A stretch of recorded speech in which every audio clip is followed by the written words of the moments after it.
Go with John McNamara of McNamara Capital. When you've got questions, he always has an answer. It's Sean Hannity this afternoon at 2, right before Joe Walsh at 5 on AM 560. The Answer. Top of the morning, Dan and Amy. So President Trump's tariff threat has the Mexicans potentially moving 6,000 of their National Guardsmen to their southern border with Guatemala to stop at least some of the flow of Central American migrants up Mexico to our southern border, creating the humanitarian security crisis that not everybody now, the left, the D.C. press corps, I repeat myself, a little lethargic in recognizing it, but everybody recognizes now, concedes the point that we do indeed have both. Yeah, I mean, last month in May, 144,000 illegals came to our border. Can you imagine?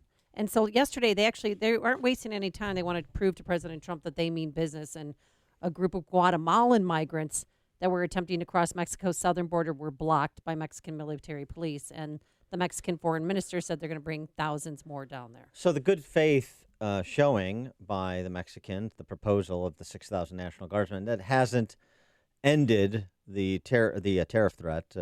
You heard in Mike Scott's newscast, Sarah Sanders saying the position hasn't changed for the Monday imposition of the 5% tariff on Mexican goods imported into the United States. But hopefully by Monday, there will be enough additional progress made that the threat will not have to be consummated, because that would be in the best interest of both countries. Tim Carney, he is a senior political columnist for the Washington Examiner and author of Alienated America, Why Some Places Thrive While Others Collapse. Tim, thanks for joining us. Appreciate it.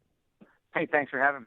So is Trump on the precipice of victory here? Should he choose to accept it if he does get the Mexicans to move here? Yeah, I mean, it's with the one of the most frustrating things about Donald Trump is he's totally unpredictable and you don't know what he's going to do next. And one of the things that's brought him success is that he's totally unpredictable and you don't know what he's going to do next. And I think that Mexico sees that, okay, he does not mind tariffs, so this is a credible threat. As parents, you sometimes end up threatening your kids, like, I will prohibit you from ever eating dessert for the rest of your life, and it's not a credible threat, right? But when Donald Trump says, we're going to put tariffs on you, they believe it, because he loves tariffs. I don't love tariffs, but I love if we can get Mexico to actually step up and do its part in stopping this flow of illegal immigrants, of all what you're talking about, the humanitarian crisis. Mexico needs to be a player in this. They're not, and Trump might be on the verge of getting them to pull their own weight. As one of our callers said earlier in the show, Mexican politicians are doing the job American politicians won't do.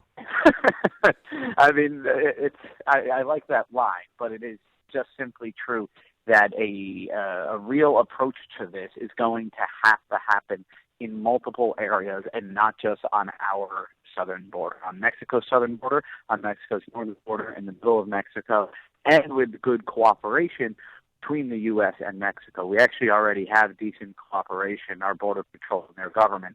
A lot of people don't realize that. But if that steps up and we really get Mexico to pull its own weight, and that's a really important thing to Trump.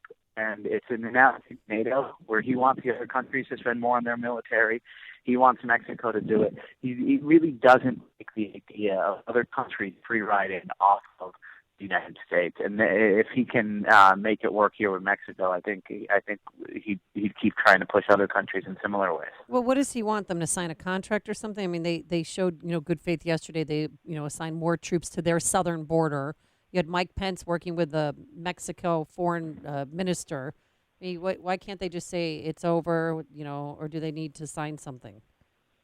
Oh no, I mean I agree that I feel like he should reciprocate the good faith actions here with something. I think he doesn't want to pull down the threat right away, but we're going to write in an editorial.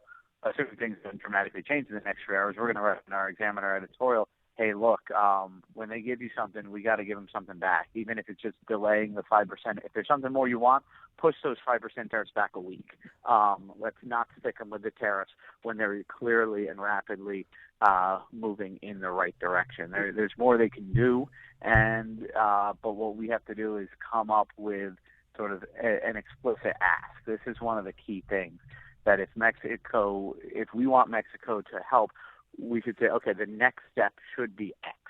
And then if they deliver X, we deliver. This is where the erratic nature of Trump can sometimes worry me, is because I do want, even though his threat of a tariff is credible, you also have to be credible in saying that you're not going to do the tariff if you get good action. That's the next step. Yeah, and he has to give ground when you give ground. And there's a secondary victory that potentially is available to him, at least politically, if not substantively, and that's to use Mexico's good faith and getting assistance with the border crisis issue to say, and you know what?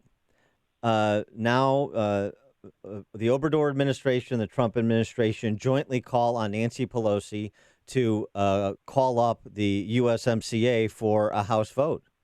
And let's reward the Mexicans for their help. They're a great partner, great trading partner, great geopolitical partner, and let's reward them with this with passage of the USMCA that we've negotiated.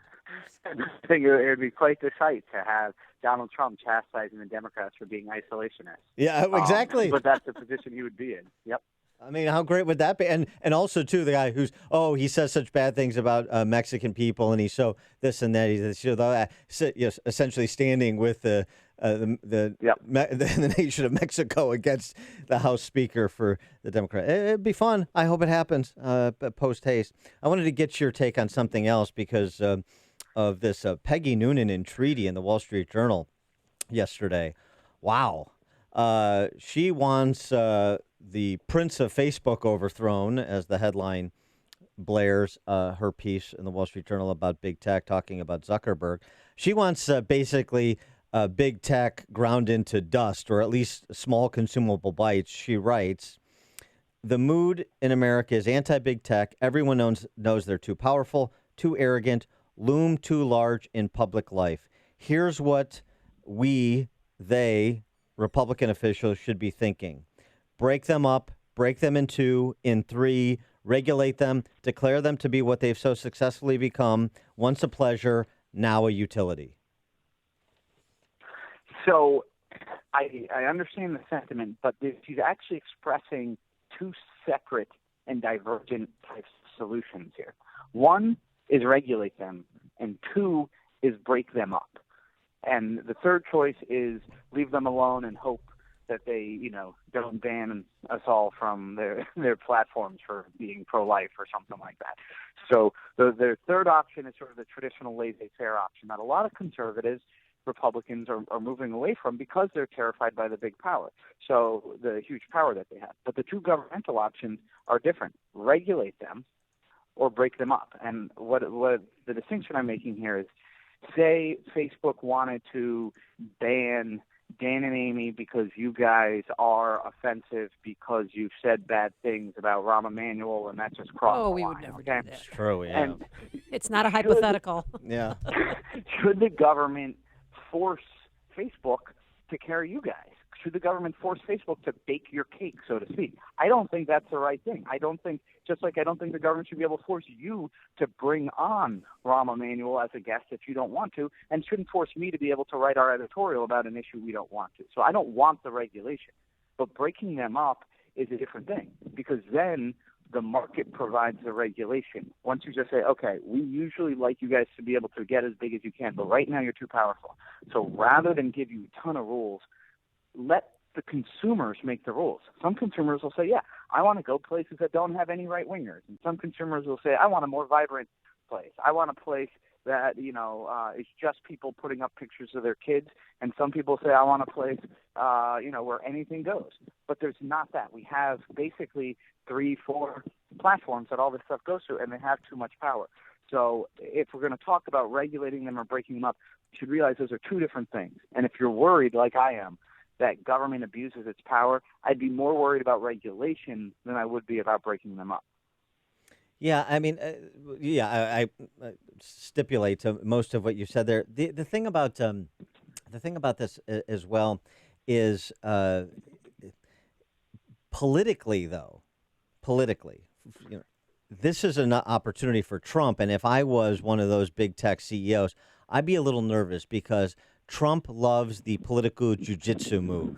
And because there is such antipathy towards big tech coming from so many different directions across so many different issues, privacy concerns, censorship concerns, corporate power concerns, he has a real opportunity to say to the Justice Department, even though he doesn't head it, he can't just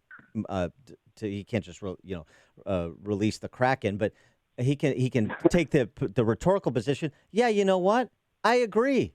Let's take these guys down a notch because that's frankly where a majority of the country is. Yeah, no, there's definitely a lot of frustration where anytime people are in a position where they're saying, I don't like these guys, but I feel like I have to use them, that's going to breed resentment and the sort of political moment that you're talking about. What I worry about, though, Trump's tendency is to try to extract political benefit from these companies with these threats. I don't want him to say, hey, get InfoWars back on or we're going to break you up. Right. I want him to say, you know what, we're going to figure out whether we have to break you up. And if we have to break you up, you are going to. And you don't have to have on anybody you don't want, but you're going to have to compete now for a change. And other people are going to do things differently, and the market's going to decide. And they're not just going to pick one guy; they're going to pick 20 different guys. But Trump wielding that power, he tends to use it for sort of petty, small, personal things, and I think that would backfire. I think the popularity of going after big tech would be one thing, but the image of him doing it to help his friends and hurt his enemies would be another. He is Tim Carney, senior political columnist for the Washington Examiner and WashingtonExaminer.com, author of the book Alienated America, Why Some Places Thrive While Others Collapse. Tim, thanks for joining us. Appreciate it. Thanks for having me, guys. Have a good one. You too. And he joined us on our turnkey.pro answer line. Before you see it on TV, share it on Facebook, or read about it in the paper, hear it here first. This is Chicago's Morning Answer on